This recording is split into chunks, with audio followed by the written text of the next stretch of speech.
সম্মানিত ভিউয়ার্স, আসসালামু আলাইকুম। আজকে আপনাদেরকে একটি ছাগলের ফার্ম ঘুরে দেখাবো। ছোট্ট একটি ছাগলের ফার্ম। এখানে 17-18টা ছাগল নিয়ে শুরু করেছেন খামারি।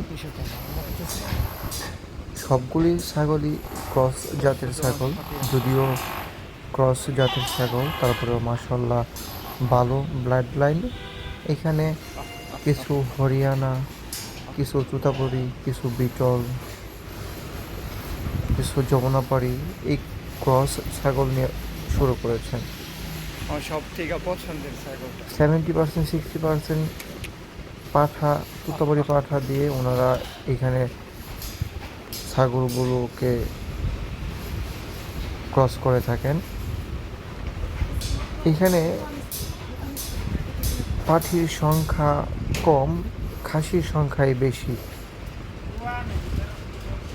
আসন্ন কোরবানিকে মাথায় রেখে ওনারা খাসিগুলোকে লালন পালন করতেছেন। এই ছাগলটা খুবই আদরে, বারবারই ভিডিও করার সময় কাছে চলে আসতেছিল যাতে ওকে একটু আদর করি। ফার্মটি ঘুরে আমার অনেক ভালো লাগলো। ছাগলগুলো খুব মিশুক। এই ছাগলটা তো দেখতে অনেকটা বারবারির মতো। আমার মনে হয় এটাও বারবারির কিছু ক্রস। এখানে যে পাখিগুলো আছে মাশাআল্লাহ প্রত্যেকটা ছাগলই দেখতে একদম হরিণের মতো, খুবই ছটফটে, শক্তিশালী, স্বাস্থ্যকর। ও ঘুরে ঘুরে সবসময় কাছে চলে আসতেছে। ক্রস জাতের ছাগলগুলো খুবই দ্রুত বেড়ে ওঠে।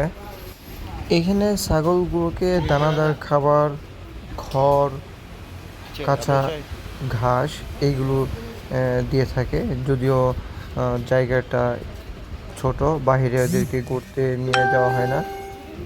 তবে ছাগলগুলো উন্মুক্তভাবে পাললে ছাগল খুব তাড়াতাড়ি বড় হয়, শরীর ভালো থাকে, সুস্থ থাকে। এখানে ওনারা ছাগলগুলোকে মাচার উপরে রাখেন। এখানে দেখতে পাচ্ছেন তাদের ব্রিডারটাকে আলাদা করে রাখা হয়েছে, কারণ ও খুবই দুষ্ট, অন্যদেরকে খাইতে দেয় না, সব খাবার ফেলে দেয়, বেশি ঝগড়া করতে চায়।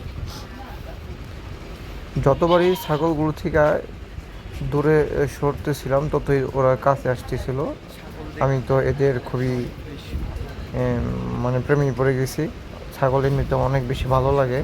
এই ছাগলটা শুধুই কাছেই আসতেছিল, মনে হইতেছিল, বলতেছিল চলো একসাথে সেলফি তুলি। ছোট একটি আধুনিক খামার, ওনারা খুব পরিষ্কার রাখে, ফ্রেশ একদম ঠান্ডা ফ্রেশ পানি দিয়ে রাখে।